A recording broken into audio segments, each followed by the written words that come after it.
Hello दोस्तों, web series investigator YouTube channel में आपका स्वागत है। और आज हम लोग एक्सप्लेन करने जा रहे हैं द सैंडमैन सीजन 1 का एपिसोड 2।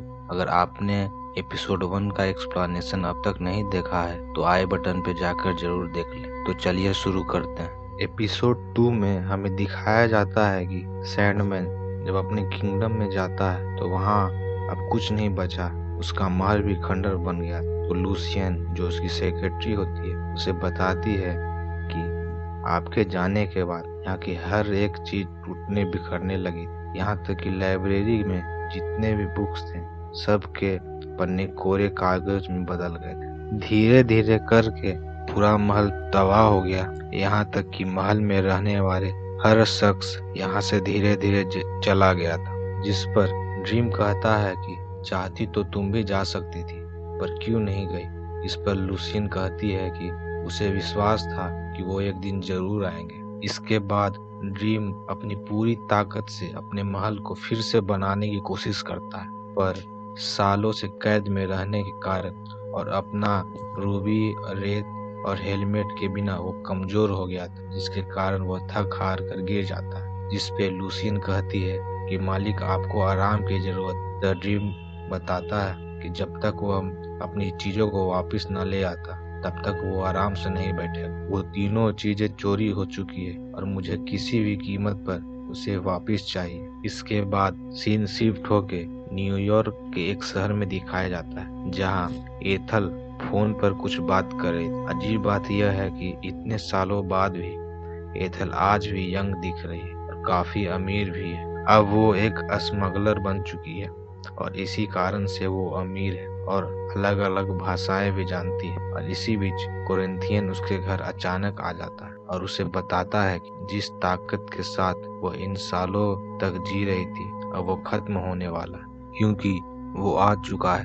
तब एथल पूछती है कि इसका कारण क्या है। तो कोरिंथियन बताता है तुमने जिसका सामान चुराया है वो सैंडमैन का है और वो उसे वापस लेने जरूर आएगा। अब सीन शिफ्ट होकर दिखाया जाता है कि ड्रीम अपनी सेक्रेटरी लूसियन से कहता है कि उसे किसी भी तरह से रूबी, सैंड और हेलमेट को वापस लाना होगा। जिस पे लूसियन कहती है कि उन्हें उनके भाई बहन की हेल्प लेना चाहिए।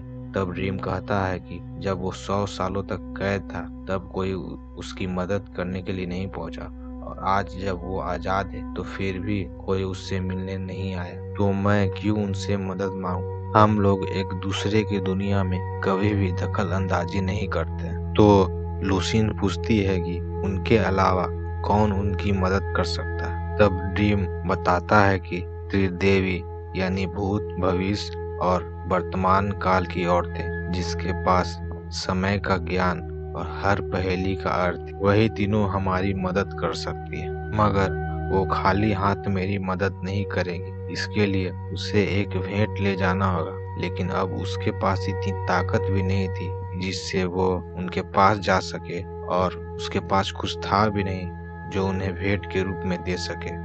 तब लूसियन उससे कहती है कि आपने जो भी क्रिएशन की होगी उनमें से कोई भी जिंदा जरूर होगा। अपने दिमाग पर जोर डालने पर ड्रीम को याद आता है कि एक ड्रैगन जिसे उसने बुरे सपनों के लिए बनाया था वो अब तक जिंदा है। और फिर वो दोनों एक घर के पास चले जाते हैं जहाँ दो लोग रहते हैं। एक का नाम एबल और दूसरे का नाम कैन था। एबल बड़ा भाई था और कैन छोटा भाई। इनके पास वही ड्रैगन था जो काफी क्यूट ड्रैगन था, जिसे ड्रीम ने उन दोनों को एक गिफ्ट के रूप में दिया था। यानी कि ये घर, ड्रैगन और दोनों भाई ड्रीम का ही क्रिएशन था। जब ड्रीम उनके यहाँ जाता है तो दोनों उसका स्वागत कर, और जब एबल और कैन को पता चलता है कि वो ड्रैगन को वापस लेने आए वो दोनों नाराज हो जाते। पर फिर भी ड्रीम के दुनिया को फिर से बनाने के लिए उस ड्रैगन को दोनों भाई ड्रीम के हवाले कर देते हैं, और ड्रीम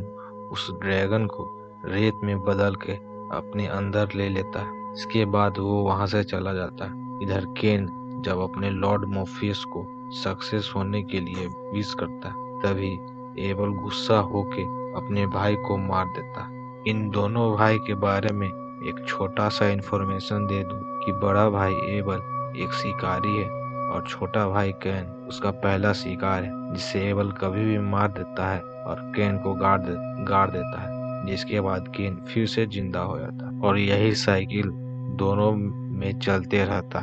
लेकिन इतना काफी ही नहीं था, इसलिए वो कुछ पक्षी के पास जाकर एक अंडा और एक खतरनाक सांप को पकड़ता है भेंट के रूप में। और अब शाम में ड्रीम और लूसियन एक तिलिस्म नदी के पास जाते हैं, जहां उस नदी के पास वो पावर होती है कि वो उसे त्रिदेवी के यहाँ ले जाए। इसके बाद ड्रीम उस ड्रैगन के रेत को उस नदी में डाल देता है और उसके थ्रू वो त्रिदेवी के पास पहुंच जाता है। अपनी भेंट यानी सांप को देने के बाद त्रिदेवी बताती है कि हम सिर्फ एक सवाल का एक ही जवाब देंगे, और वो भी पहेली में, इसलिए अपना सवाल सोच समझ के पूछना।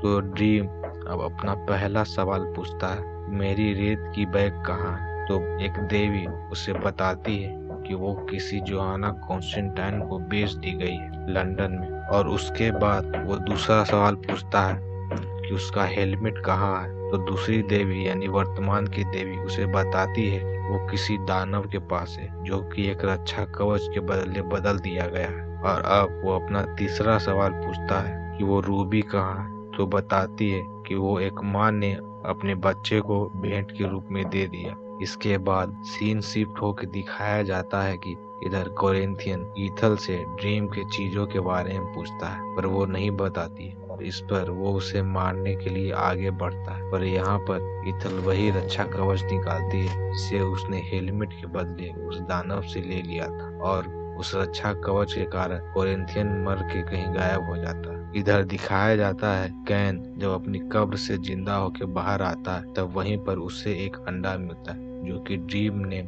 ड्रैगन के बदले उन दोनों भाइयों को गिफ्ट के रूप में दिया। इसे वो अपने भाई के पास लेके जाता है, जिसमें से एक सुनहरे रंग का जीव निकलता है, जिसका नाम रखने के चक्कर में दोनों फिर से बहस कर लेते हैं और एवर फिर से केन को मार देता है। इसके बाद सीन शिफ्ट होकर दिखाया जाता है कि एथल एक हाई सिक्योरिटी जेल में जाती है, जहां उसका बेटा जॉनी से मिलती है। और अब जॉनी बूढ़ा हो चुका है और एथल जॉनी से रूबी के बारे में पूछती है, जिसे उसने उससे चुरा लिया। इसके बाद दिखाया जाता है कि ड्रीम अब लंदन जा रहा है अपनी चीजों को वापस लाने के लिए, जिस पर लूसियन उसे सजेस्ट करती है कि वो एक रेवन अपने साथ ले जाए, जिस पर ड्रीम मना करके चला जाता है। लास्ट सीन में मरने के बाद कोरिंथियन अपनी असली दुनिया यानी ड्रीम की दुनिया में चला जाता है, लेकिन लूसियन के रोकने के बाद भी वो फिर भी वहां से भाग जाता है इंसानों की दुनिया में। और इसके बाद सीन यहीं पे खत्म हो जाता है। तो दोस्तों, कैसा लगा आपको एपिसोड 2 का एक्सप्लेनेशन? अगर आपने एपिसोड 1 का एक्सप्लेनेशन नहीं देखा तो आई बटन पर जाके क्लिक करें, या डिस्क्रिप्शन बॉक्स में उसका लिंक दिया हुआ है, आप जाके वहां से देख सकते हैं। और अगर आप नए हैं तो जल्दी से चैनल को सब्सक्राइब कर दें और लाइक, शेयर और कमेंट करना ना भूलें। और कमेंट में जरूर लिखें कि आपको एक्सप्लेनेशन कैसा लगा, और आप अपनी पसंदीदा वेब सीरीज का एक्सप्लेनेशन चाहते हैं तो जरूर कमेंट में उसका नाम लिखें। Thank you.